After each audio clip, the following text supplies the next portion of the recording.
Saludos, estimados amigos, es un gusto volvernos a encontrar a través de Televisión Cristiana.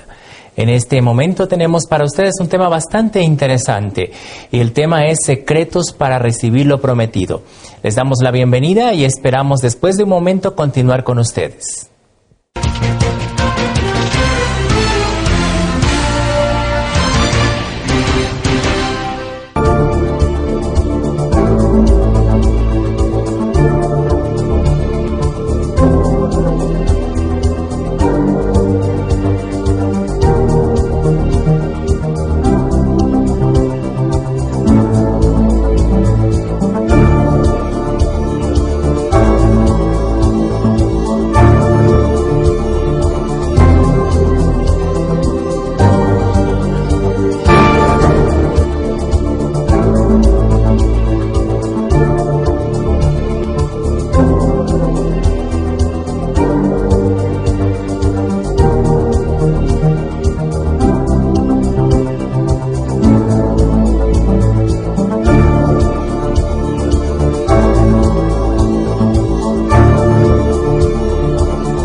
Nos habla de un hombre bastante anciano. Nos dice que tenía casi 100 años de edad y describe su cuerpo como el de un hombre casi muerto. Ahora, el problema de este hombre es que a su edad muy avanzada no había podido tener un hijo. Sin embargo, cuando él tenía casi 85 años de edad, Dios se le apareció en visión y le dijo que él iba a recibir un hijo a través del cual tendría una gran descendencia. No solamente que él era bastante viejo, sino que su esposa también era una mujer de avanzada edad. Dice la Biblia que ya había cesado en la costumbre de las mujeres, es decir, en producir óvulos y luego, lógicamente, de menstruar. Y además de eso, era una mujer estéril. Sin embargo, Dios le promete a este hombre y a esta mujer un hijo y a través del hijo, como decía hace un momento, una gran descendencia. Imagínense ustedes a este par de ancianitos que nunca pudieron tener hijos a esta edad tan avanzada recibir esta promesa. Supongo que esta pareja seguramente intentó varias veces alguna manera para poder tener un hijo. De hecho, la Biblia nos cuenta una alternativa que ellos intentaron, pero no lo habían logrado y tal vez se habían resignado a esta altura de la vida a morir sin dejar ninguna descendencia. La historia de este hombre termina contándonos de que a la edad de 100 años, él y su esposa de 90 años tuvieron un hijo. Y este hombre llamado Abraham, se convirtió en el padre de la nación de Israel, también en el padre a través del cual descienden los árabes y el padre espiritual de todos nosotros los que creemos en Dios. Quiero hablarles en este momento acerca de la historia de Abraham y cómo Abraham obtuvo lo que Dios le había prometido. Creo que muchos de nosotros o todos de nosotros nos aferramos a diferentes promesas que generan en nuestra vida expectativa. Muchos levantamos nuestra oración a Dios en la mañana o durante el transcurso del día esperando que Dios cumpla en nuestra vida aquello que tanto deseamos, aquello por lo cual rogamos. Y tal vez muchos de ustedes tienen la convicción de que Dios lo va a hacer. Han recibido de parte de Dios de una u otra manera la promesa, la certificación de que van a recibir aquello que ustedes están esperando. Pero ¿cuáles son estos secretos o cuáles son aquellas claves que nosotros podemos identificar en la Biblia misma para recibir las promesas de Dios? Quiero leerle un pasaje del libro de Romanos, el capítulo 4, desde el versículo 17 hasta el 21, que dice así: Dios le dice a Abraham: te he puesto por padre de muchas gentes, delante de Dios a quien creyó, el cual da vida a los muertos y llama las cosas que no son como si fuese. Dice que Abraham creyó en esperanza contra esperanza para llegar a ser padre de muchas gentes. Conforme a lo que se le había dicho, así será tu descendencia. Y no se debilitó en la fe al considerar su cuerpo que estaba ya como muerto, siendo de casi 100 años, o la esterilidad de la matriz de Sara. Tampoco dudó por incredulidad de la promesa de Dios, sino que se fortaleció en fe dando gloria a Dios, plenamente convencido de que Dios era también capaz y poderoso de hacer todo lo que había prometido. ¿Qué pasó en esta situación? ¿Qué fue lo que ocurrió en la vida de Abraham o lo que él hizo para recibir lo prometido y cómo esto nos puede ayudar a cada uno de nosotros? Lo primero que yo encuentro en esta historia es que Abraham le creyó a Dios. Y él creyó dos cosas importantes acerca de Dios. En primer lugar, Abraham creyó que ese Dios en el cual él confiaba, en el cual él creía, era un Dios que daba vida a los muertos, que da vida a los muertos. En otras palabras, si Dios tenía el poder para resucitar a un muerto, ¿cuánto más tenía el poder para avivar la matriz de su esposa, para resucitar en él también todo el ánimo y vigor necesario y despertar sobre todas las cosas una fe, una expectativa que en él y en su esposa ya estaban muertas?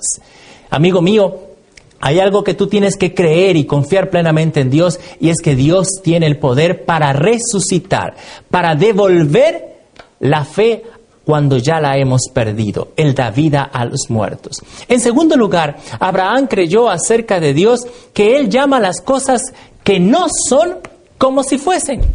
Y fíjese que llamar las cosas que no son como si fuesen implica creer que Dios tiene una capacidad creadora. En primer lugar, como Dios omnisciente, es decir, como un Dios que todo lo sabe, que todo lo conoce. En segundo lugar, como un Dios todopoderoso, porque Él sabe lo que va a hacer, pero también tiene el poder para hacerlo. Y en tercer lugar, es creer que este Dios es omnipresente, es decir, Él estará allí para hacerlo. Dos cosas importantes acerca de Dios: que este es un Dios que da vida a los muertos y que es un Dios también, como dice aquí la palabra, que llama las cosas que no son como si fuesen. Pero también hay dos cosas importantes acerca de Abraham, porque ciertamente Dios hace su parte, pero de nuestro lado también algo tenemos que hacer. Y Abraham hizo algo. Fíjense, nos cuenta la historia que Abraham creyó en Dios a pesar de las circunstancias. Él creyó en esperanza contra esperanza. ¿Cuáles eran las circunstancias que rodeaban a Abraham? Era un hombre bastante viejo. Seguramente cuando se veía ya debilitado. Se veía ya con su cuerpo arrugado, con canas, resignado al hecho de que no podía tener hijos. Cuando veía a su esposa, la miraba una esposa ya ancianita, sin fuerzas, de casi 90 años. ¿Cómo se le iba a ocurrir que iba a tener un hijo? Pues precisamente allí Abraham creyó. Creyó en Dios a pesar de las circunstancias. Si todas las circunstancias son favorables, mucha gente dice, ¿para qué necesito a Dios si todo me va bien en la vida? Cierto es que necesitamos a Dios en todo momento, pero lo necesitamos sobre todas las cosas en esas circunstancias adversas de la vida. Cuando reconocemos que por nosotros mismos y nadie puede hacer nada, solamente Dios y Jesucristo es la respuesta. Abraham también venció a 3 enemigos que roban la promesa o que roban la bendición. El primer enemigo es la duda. No dudó, a pesar de ver su cuerpo como ya casi muerto, no dudó. El que duda, no piense que recibirá cosa alguna de parte del Señor, porque es como una onda o como las olas del mar que van de un lado para otro, y alguien así pues no va a recibir nada. En segundo lugar, Abraham venció también la incredulidad. Una cosa es dudar y otra cosa es no creer definitivamente. Porque la duda nos dice a ratos, creo, pero está difícil. Me gustaría, pero creo que no va a suceder. ¿Cómo le pido a Dios, pero creo que no me oye? Esa es la duda. La incredulidad es mucho más grave. La incredulidad dice, no creas, no tengas fe, Dios no existe. Abraham venció la incredulidad. Pero en tercer lugar, venció también el fracaso. No se resignó. Parecía que se había resignado, pero cuando Dios le dijo, después de intentar algunas cosas, él finalmente se aferró a la promesa de Dios y no se resignó a fracasar. Dios, amigos míos, no habla duda. Dios no habla incredulidad. Dios no habla fracaso. Dios siempre habla respuestas allí donde hay problemas. ¿Cuál es el primer secreto entonces para recibir lo prometido? El primer secreto es creer a la palabra de Dios. Y tienes que creer en un Dios vivo, en un Dios que no está muerto, en un Dios que es capaz y todopoderoso, porque para Él no hay nada imposible. Tal vez el problema o la circunstancia que tú estás atravesando la veas completamente difícil desde tu perspectiva humana. Tal vez la veas imposible, sin solución, desde acá, desde nuestro mundo terrenal y humano. Pero cuando se lo mira desde el lado de Dios, nosotros entendemos que para Él no hay nada imposible. Y esos son los momentos en que tenemos que descansar y decir solamente, todo está en las manos de Dios. Pero no permitas de ninguna manera que la duda, la incredulidad o la resignación al fracaso te roben la bendición que Dios quiere darte. Tienes que creer en Él a pesar de las circunstancias.